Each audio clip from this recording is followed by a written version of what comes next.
Welcome back to Podiatry Marketing. I'm your host, Jim McDonald, joined as always by my trusty co-host, Tyson Franklin. Tyson, how are you doing today? I am fantastic today, Big Jim. How are you doing? Just getting settled in. It might be the studio might look a little bit different for those watching the video, and hopefully we sound just as good as normal. But yeah, getting settled here in Eugene, Oregon. Yeah, well, we have the same microphones all set up, so we should sound as sexy as ever.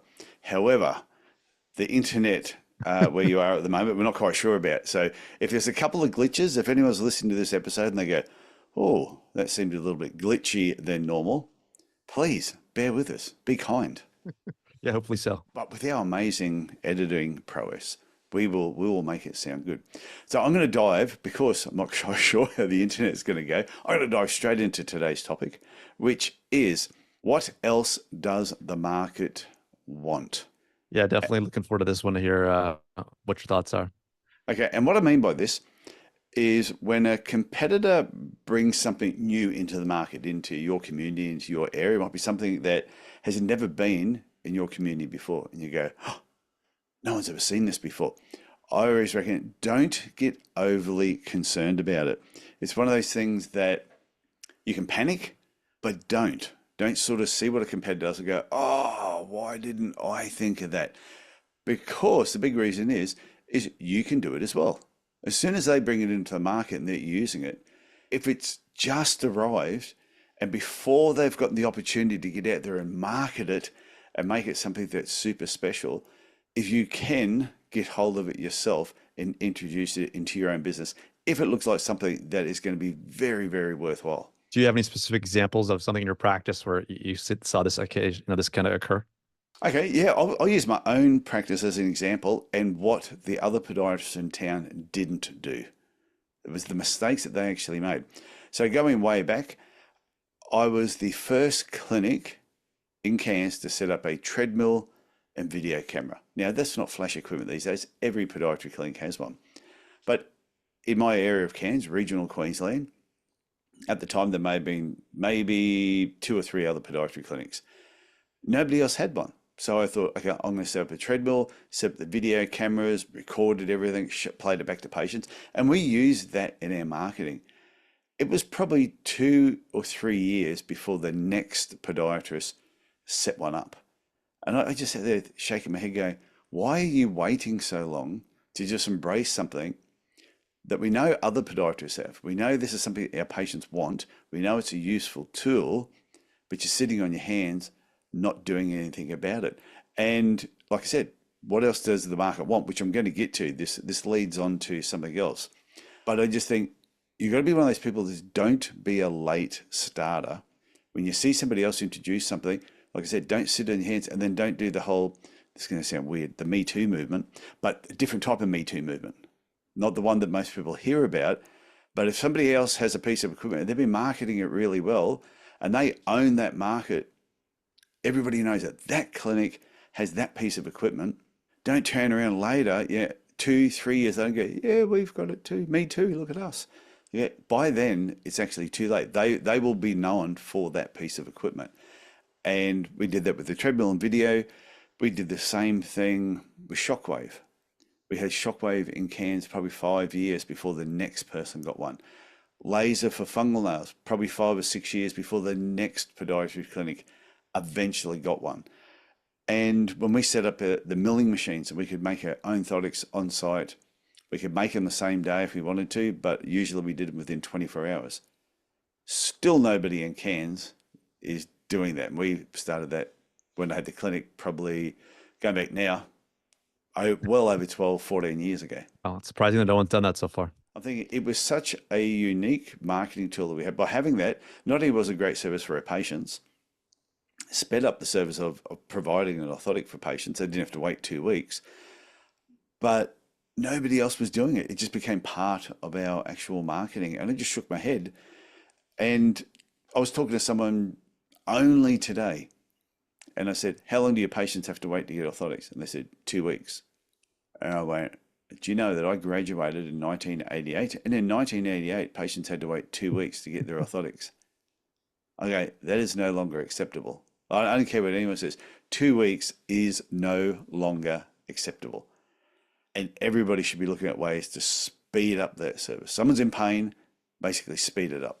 No, absolutely. I mean, in this day and age of, instant video, Amazon Prime, people expect things to be there, as soon as possible. And the fact that, very few people are going to wait 2 weeks. So if you have that service where you're providing it in, 24 hours or even 48 hours, it's something that's going to really resonate with local patients and help them, get on track faster to be, have less pain and kind of get back to their activities. Yeah, and even if somebody does come in and bring in something new, yeah, way before you heard it, can you do something similar but different? So they might have a certain type of shockwave. Can you bring in, say, we use shockwave as an example? They have a particular shockwave that they might be marketing. Can you bring in something that's similar to a shockwave but slightly different? And therefore you market that. So you're not doing exactly, or me too, unless you bring it in very quickly after they introduce it. So they haven't had a chance yet to really get hold of the market. Or can you do something similar but better? They might buy a piece of some equipment that, yes, you might get something that is different, but you might buy some equipment that is similar to what they have, but is a far better quality than what they have. And you can use that in your marketing. And your competitors or other people in the market or other podiatrists, they will know, my God, you just bought the same thing we had, but the best one. We bought the second or third best one because that's all we actually had, yeah, in a budget. Or the question you should be asking, and this is what this episode is all about, think about what else does the market need? What else in your community do they need? And I was always searching for what's next. What's next? Even though we had the treadmill, we had the shockwave, we had the laser, we had the on-site milling machine, I was sort of going, what's next? What are they using overseas that we don't have in Australia yet? Or what have I heard a podiatrist is using in Brisbane, Sydney, or Melbourne that we don't have in Cairns yet? But I know that there seems to be a want and need for it. So then I'd go searching for that stuff. Yeah, I think that really emphasizes the point of, going to meetings, talking with colleagues, just kind of staying on top of the latest and the greatest to see, if some of those things are the right fit for the type of patients you're treating in your clinic or the type of patients that, you want to treat. And, listening to your patients is huge as well. And just being, insightful about what type of patients are coming your way and are there better ways to treat them. I think that's a huge point there. Yeah, I think you hit the nail on the head then. That's the benefit of going to conferences is when you've got all the suppliers there. And I went to the Australian Podiatry Conference last year, and I'll probably go to the next one, even though I'm not a member. I still don't mind going to these things because it's surprising when the suppliers have got stuff there. Yeah, they've got all the usual toys that you're used to seeing, but there's always something new. There's always something that makes you go, oh, haven't seen that before. And you can see the excitement on people, but it's also when you're looking at that new equipment and you're thinking, okay, that's good, but, and then you're talking to other people that may have something similar and they go, oh, this is how we use it. You're like, okay, now I can see how I could actually use it in my business. So I think that's a really good point, Jim, is you need to get to places where suppliers are going to be so you can look at what they've got there, touch and feel, and actually ask them a lot of questions. Yeah, absolutely. Getting the information straight from the source at those conferences is huge. And also just, some people are, presenting papers or they're doing case studies, with some of this instrumentation. Obviously, sometimes it seems a bit biased. Some of these, studies of one you sometimes see associated with different types of modalities, but at the same time, some of these things can be hugely valuable. So if you can be on the cutting edge, by talking to these experts and going to the conferences, you'll be a step ahead of the competition potentially. Yeah, and I just want to go back a step too, is to remind everyone on episode 140, it was told no one owns the whole market. And I think it's important to remember that if somebody does have something that's new, they've introduced it, say you were lazy and you sat in your hands too long and you eventually did buy that piece of equipment, something that was going to wow your patients a little bit. Just be aware they don't own the whole market. So don't think, oh, yeah, now it's too late. I won't worry about it. If it's still something that you know your patients need, you know that they want it, it's going to fill the desire that your patient's going to help with treatment, then still get it because, like I said, they don't own the whole market. You will still be able to eat into that, but you never know. You might be better at using whatever that is than the next person. You might be able to get hold of that. Say if it's a treadmill and video, you may be able to market that better. you might be able to extract information from it that they're not quite sure. If they're just using it very superficial, you might go deeper with it. So don't be afraid to introduce it if you have been a little bit late, because nobody will actually own that whole market. But the important part is whatever piece of equipment you're looking at is, and whatever you're going to offer your patients, you must look at your patient base and go, okay, can they use it? Yes, but have they got the money to pay for it? Because if you've got a very budget-minded patient base and they do not have the money, then don't waste your time, because they won't use it. I think it's a great point. Like you said, you just have to know your patients and what their needs are and what they're able to do. And it has to be that right fit for each modality or each type of treatment you bring into the practice. The last thing I just wanted to touch on is, when you're looking at the total market, just realize whatever service you're bringing in and whatever problem you're going to treat, there's two parts to the community. There's a group of people who are aware that they have a problem. And when you identify them, it's very easy to market that new service to them. Then there's going to be a whole group of people who are totally unaware that they've even got a problem. They've got it, they just don't know they've got it. And that is a lot more work to try and get that message across to. So if you're bringing in something new, look at who in the market understands they've got a problem and is looking for a solution, and then go and only market to them. Don't just try and market to everybody, because it costs a lot more money to try and educate people if they're not actually searching for the information. I think we touched base on this on a few different podcasts, but you bring up a good point. There's that, sometimes someone gets a new piece of equipment or modality, and they know that they have it.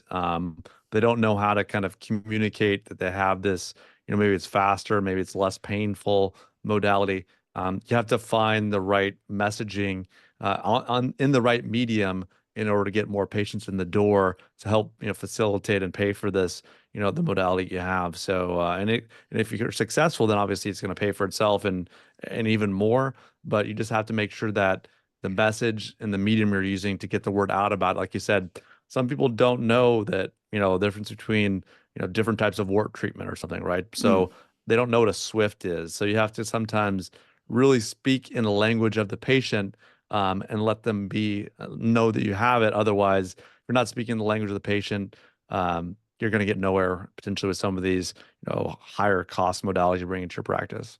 Yeah. And so just to wrap up on this, the idea of this episode was to get you thinking that when you see a competitor bringing in something new, straight away make a decision. Is that something we could use? Will my patients need it? Can they afford it? Will they pay for it? If the answer is yes, don't sit on your hands too long. Jump on board.